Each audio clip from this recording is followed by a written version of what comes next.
News first ಆಯೋಜಿಸ್ತಾ ಇರುವ ಕರ್ನಾಟಕದ ಅತಿ ದೊಡ್ಡ ಇವಿ ಎಕ್ಸ್ಪೋ.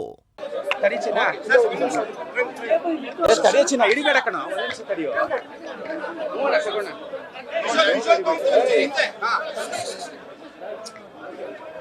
ಆರಾಮಾಗಿ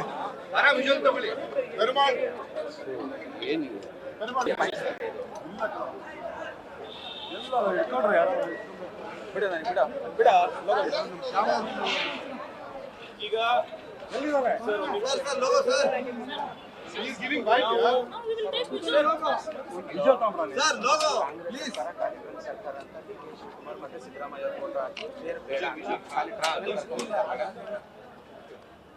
ನಾನು ಒಂದು ಸ್ಪಷ್ಟ ಮಾಡ್ತಾ ಇದ್ದೀನಿ,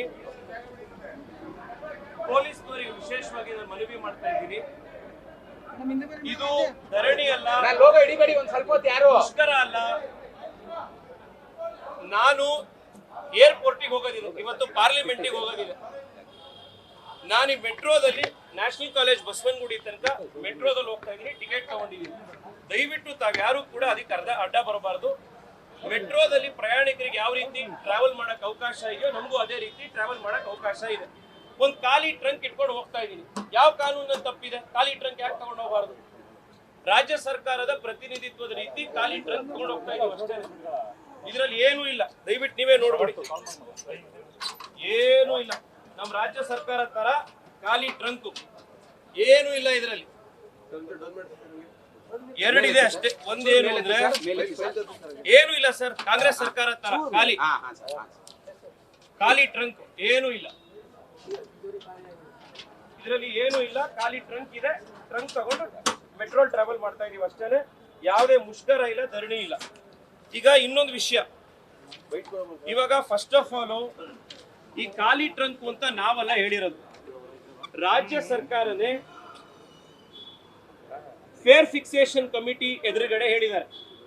given the present financial position of government of Karnataka, state government may not continue to provide shadow cash budgetary support to metro ಅಂತ ಹೇಳಿದ್ದಾರೆ.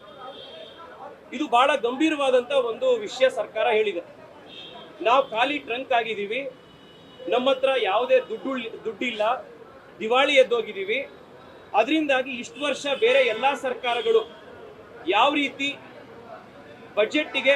ಬಜೆಟ್ನಲ್ಲಿ ಶಾಡೋ ಕ್ಯಾಶ್ ಸಪೋರ್ಟು ಮೆಟ್ರೋ ಕೊಡ್ತಿದ್ವೋ ಅದನ್ನು ನಮಗೆ ಮುಂದುವರ್ಸಕ್ಕೆ ಆಗ್ತಾ ಇಲ್ಲ.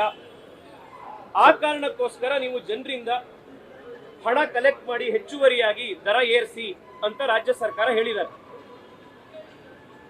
ಇದು ಬಹಳ ಗಂಭೀರವಾದಂತ ಒಂದು ವಿಷಯ ರಾಜ್ಯ ಸರ್ಕಾರ ಫೇರ್ ಫಿಕ್ಸೇಷನ್ ಕಮಿಟಿಗೆ ಹೇಳಿರೋದು. ನಾನು ಮಾನ್ಯ ಮುಖ್ಯಮಂತ್ರಿಗಳಲ್ಲಿ ಮನವಿ ಮಾಡ್ತಾ ಇದ್ದೀನಿ, ತಾವು ದಯವಿಟ್ಟು ಈ ಬಜೆಟ್ ಸೆಷನ್ ನಲ್ಲಿ ರಾಜ್ಯದ ಜನತೆಗೆ ಶ್ವೇತ ಪತ್ರ ಹೊರಡಿಸಬೇಕು. ಸ್ಟೇಟ್ ಫೈನಾನ್ಸಸ್ ಏನಿದೆ ಅನ್ನೋದ್ರ ಬಗ್ಗೆ ನೀವು ನಮಗೆ ಕ್ಲಾರಿಟಿ ಕೊಡಬೇಕು. ಒಂದ್ ಕಡೆ ನೀವು ಬಜೆಟ್ ಅಲ್ಲಿ 400 ಕೋಟಿ ರೂಪಾಯಿ ಶಾಡೋ ಕ್ಯಾಶ್ ಸಪೋರ್ಟ್ ಕೊಡಕ್ಕೂ ನಮ್ಮ ಹತ್ರ ದುಡ್ಡಿಲ್ಲ ಅಂತ ಫೇರ್ ಫಿಕ್ಸೇಷನ್ ಕಮಿಟಿ ಎದುರುಗಡೆ ಹೇಳ್ತೀರಾ, 400 ಕೋಟಿ ಕೊಡಕ್ಕಾಗಲ್ಲ ಅಂತ. ಇನ್ನೊಂದ್ ಕಡೆ 40,000 ಕೋಟಿ ರೂಪಾಯಿ ಖರ್ಚು ಮಾಡಿ ಟನಲ್ ರೋಡ್ ಮಾಡ್ತೀವಿ ಅಂತ ಹೇಳ್ತಾ ಇದ್ದೀರಾ. ಏನಿದೆ ಸ್ಥಿತಿ? ರಾಜ್ಯ ದಿವಾಳಿ ಎದ್ದೋಗಿದ್ಯಾ? ಖಾಲಿ ಟ್ರಂಕ್ ಆಗಿದ್ಯಾ? ಏನಾಗಿದೆ? ಇದ್ರ ಬಗ್ಗೆ ಶ್ವೇತ ಪತ್ರವನ್ನು ಮುಖ್ಯಮಂತ್ರಿಗಳು ಹೊರಡಿಸಬೇಕು ಬಜೆಟ್ ನಲ್ಲಿ ಅನ್ನುವಂಥದ್ದು ಮೊದಲನೇ ಮನವಿ. ಎರಡನೇದು, ಇಲ್ಲಿ ಮತ್ತೆ ನಿನ್ನೆ ಪೊಲೀಸ್ನವರು ನಮಗೊಂದು ನೋಟಿಸ್ ಕೊಟ್ಟಿದ್ದಾರೆ. ಈ ಮೂಲಕ ತಿಳಿಯಪಡಿಸೋದೇನೆಂದರೆ, ಸಂಸದರಾದ ತೇಜಸ್ವಿ ಸೂರ್ಯ ಅವರು, ಜಯನಗರ ಕ್ಷೇತ್ರದ ಶಾಸಕರಾದ ರಾಮಮೂರ್ತಿ ಅವರು ಖಾಲಿ ಟ್ರಂಕ್ ಪ್ರದರ್ಶನ ಮತ್ತು ಮುಷ್ಕರ ಮಾಡುವುದಾಗಿ ಮಾಹಿತಿ ತಿಳಿದು ಬಂದಿದೆ. ಹೈಕೋರ್ಟ್ನ ಆದೇಶದ ಅನುಸಾರ ಫ್ರೀಡಂ ಪಾರ್ಕ್ ಹೊರತುಪಡಿಸಿ ಯಾವುದೇ ಮೆರವಣಿಗೆ ನಡೆಸಲು ಅನುಮತಿ ನೀಡಬಾರದು. ಇದನ್ನು ಉಲ್ಲಂಘಿಸಿ ಮೆರವಣಿಗೆ, ಧರಣಿ ನಡೆಸಿದಲ್ಲಿ ಅಗತ್ಯ ಕಾನೂನು ಕ್ರಮ. ನಾನು ರಾಜ್ಯದ ಮುಖ್ಯಮಂತ್ರಿಗಳು, ಉಪಮುಖ್ಯಮಂತ್ರಿಗಳು, ಸರ್ಕಾರ ಕೇಳಲಿಕ್ಕೆ ಇಚ್ಛೆ ಪಡ್ತೇನೆ. ದೂರದ ವೆಸ್ಟ್ ಬೆಂಗಾಲ್ನಲ್ಲಿ ಹೋಗಿ ಮಮತಾ ಬ್ಯಾನರ್ಜಿಯ ಗಡಿ ಒಳಗೆ ನುಗ್ಗಿ ಟಿಎಂಸಿ ಗೂಂಡಾಗಳಿಗೆ ಹೆದರ್ಕೊಳ್ಳದಲೆ, ಅವ್ರ ಕಂಟ್ರಿ ಬಾಂಬ್ಗಳಿಗೆ ಹೆದರ್ಕೊಳ್ಳದಲೆ ಹೋರಾಟ ಮಾಡಿ ಬಂದಿರೋದು ನಾನು. ಇನ್ನು ನಮ್ಮ ಏರಿಯಾದಲ್ಲಿ ನೀವು ನಮಗೆ ನೋಟಿಸ್ ಕೊಟ್ಟು ಹೆದರ್ಸಕ್ ಬರ್ತೀರಾ? ಹೆದರ್ಕೊಂಡು ನೋಟಿಸಿಗೆ ಹೆದರ್ಕೊಂಡು ನೀವು ಅರೆಸ್ಟ್ ಮಾಡ್ತೀರಾ ಅಂತ ಹೆದರ್ಕೊಂಡು ಜನರ ಪರವಾಗಿ ಮಾತನಾಡದಲೇ ಇರುವಂತದ್ದು, ಜನರ ವಿಷಯ ಎತ್ತದಲೇ ಇರುವಂತದ್ದು, ಸತ್ಯ ಏನು ಅಂತ ಜನ ತಿಳಿಸದಲೇ ಇರುವಂತ ಹೇಡಿಗಳು ನಾವಲ್ಲ. ಈ ಹೋರಾಟ ಮುಂದುವರಿಯುತ್ತೆ. ಆದ್ರೆ ನಾನು ಪೊಲೀಸ್ ಇಲಾಖೆಯವರಿಗೆ ನಾನು ಮನವಿ ಮಾಡ್ತಾ ಇದ್ದೀನಿ, ನಿಮ್ಮ ನೋಟಿಸ್ ಬಹಳ ಸ್ಪಷ್ಟ ಇದೆ. ಮೆರವಣಿಗೆ ಮಾಡಬಾರ್ದು, ಮುಷ್ಕರ ಮಾಡಬಾರ್ದು. ನಾನು ಇದು ಯಾವುದು ಮಾಡ್ತಾ ಇಲ್ಲ, ಖಾಲಿ ಟ್ರಂಕ್ ತಗೊಂಡ್ಬಂದಿದ್ದೀನಿ, ಮೆಟ್ರೋಲ್ ಹೋಗ್ತಾ ಇದ್ದೀನಿ.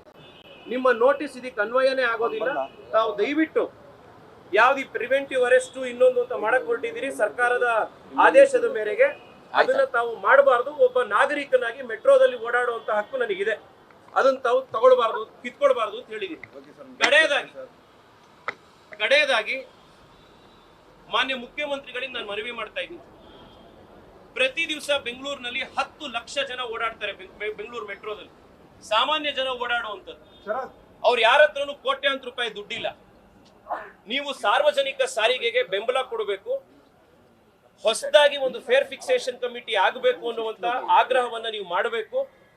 ಹಿಂದೆ ಬಜೆಟ್ಗಳಲ್ಲಿ ಹಿಂದಿನ ಸರ್ಕಾರಗಳು ಮೆಟ್ರೋ ಯಾವ ರೀತಿ ಸಪೋರ್ಟ್ ಕೊಡ್ತಾ ಇದ್ರು, ಅದೇ ರೀತಿ ಸಪೋರ್ಟ್ ನೀವು ನಿಮ್ಮ ಬಜೆಟ್ ನಲ್ಲಿ ಈ ಬಾರಿಯೂ ಕೂಡ ಮೆಟ್ರೋ ಕೊಡಬೇಕು ಅನ್ನುವಂತ ಆಗ್ರಹವನ್ನ ಮುಖ್ಯಮಂತ್ರಿಗಳಿಗೆ ಮಾಡ್ತಾ ಇದ್ದೀನಿ.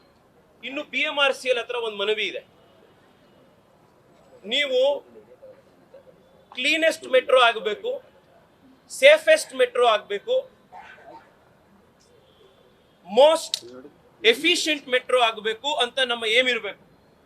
ಇಂಡಿಯಾಸ್ ಕಾಸ್ಟ್ಲಿಯೆಸ್ಟ್ ಮೆಟ್ರೋ ಆಗಬೇಕು ಅಂತ ಆಗಬಾರ್ದು. ಸಾಮಾನ್ಯ ಜನಕ್ಕೆ ಎಟ್ಕುವಂತ ದರದಲ್ಲಿ ದಯವಿಟ್ಟು ತಾವು ಮೆಟ್ರೋ ದರಗಳನ್ನ ತೆಗೆದುಕೊಂಡು ಬನ್ನಿ.